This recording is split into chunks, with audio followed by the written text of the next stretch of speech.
I'm A. Rashid, and we about to vent. Alright then. So to get back to what I wanted to one question that I have for you mentioned before is based on music.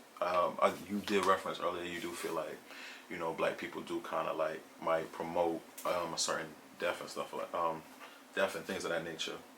What I want to know is how do you feel about like the fact that it does help to change like these financial situations and stuff of that nature, but it does still end up promoting the What you violence. mean? Like the kids who make like the young kids who do make this violent music that promotes See, now, there's no such thing as violent music when you talk about white folk music, because I collect all music because I collect cultural trends. So when you hear Black Flag, when you hear the Misfits, when you hear certain intellectual properties for music in other cultures, that music is attuned to youth culture, right? So what you don't have are an abundance in other cultural paradigms is 35, 40-year-old listeners of the Misfits. But let's go all the way back. Let's go to the Clash. We can go back further. The Zombies. You heard? And these are youth bands, and if you look at the people that was coming to see them perform, they was 14, 15 years old. You heard? So when one of my homies took me to a concert to see young people perform at the Shrine in L.A., he introduced me to a young man. I was like, okay, I knew he was lit because he had all the jewelry on, right? And I said, oh yeah, he's lit.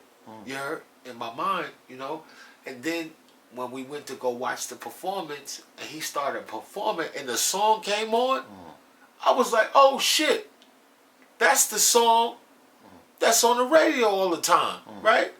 And it was Playboy Cardi.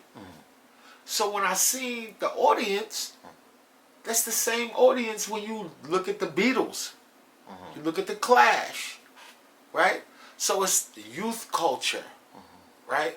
Now, when the youth begin to give context to what they're going through, that is the youth asking for help. Because they tell you horror stories that you're supposed to tell. Like when you were a child, you wake up and you tell your parents the dream you had because you want them to interpret it for you, to give it back to you, so you're not afraid of the sequence of events that happen in your dream sequence. So music follows the dream mind because it fucks with waves. You heard? And this the only sense you can not close. You could close your eyes.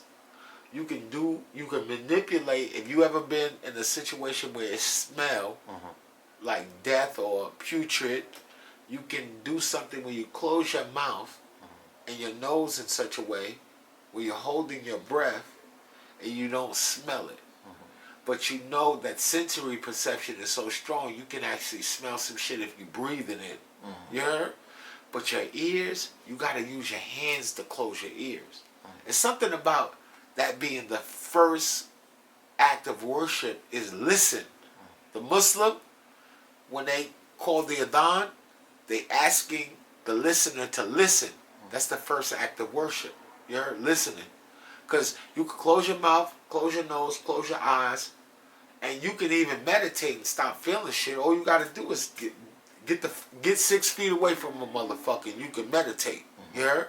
But you can't close your ears unless you use your hands. Right? You can't stop hearing. Thus, you can't stop hearing voices. Psychoacoustic. So people are haunted by the voices in their head because they don't know how to control the train. So your culture, your music, your ability to communicate through melody and rhythm activates mental health. So they know this. So the babies is using the music to fix their mind. They telling you what it is. They saying, man, bro, I need help. You heard? He said, yo, man, I made a lot of mamas cry. You heard? I done made a lot of mamas cry. You heard? Like this, boom. When it's time to ride on the first one to ride or the first one to die and all that shit, right? Mm-hmm. I'm like, man, they asking for help. They not asking for nobody to be sitting up venerating that shit. So now who's venerating it? You heard? Mm-hmm. And at what cost to the psychology and the fabric of this watery human being that is enamored with you? If you whatever you tell me I am is what I am. You heard?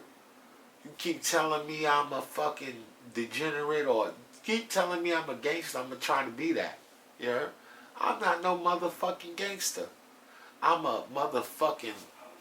am a fucking metaphysician of the highest order. You heard? An astrophysicist. You heard? I am a time traveler. You feel me? For real. I have no beginning nor end. For real. Mm-hmm. So I'm enjoying this bracket in time. You cannot lock me in with sounds and music to tell me who I am, because I'm a titan. I create the environment for the germination in the soil for God's deific shit to be in existence. You heard? Mm-hmm. So when I hear the children asking for help, I know what it is. You heard? And I know what my ancient people did. We made a whole branch of humans to record my experiences, because we knew we was going to become forgetful. You heard? So everybody thinking that they might be making a few dollars, you paying yourself for the job that I gave you to record my agony, record my pain, record my blues. All you hear in the new music is the new blues. You heard? And then if you hear the metric, the mathematics, semantics of the new music, all the stuff, the drill, the trap, all of it, it's all generated from doubles. It's Benin music. It's the blacksmith. The blacksmith is the first producer. He makes the sound in the market, hammering away. You heard? Mm-hmm. That's the first beat. He created the first beat. Mm-hmm. You heard? Hammering, hammering, hammering, hammering, hammering, hammering, hammering. He hammers. So we say that this is AA. We just vented. Make sure to like, comment, and subscribe.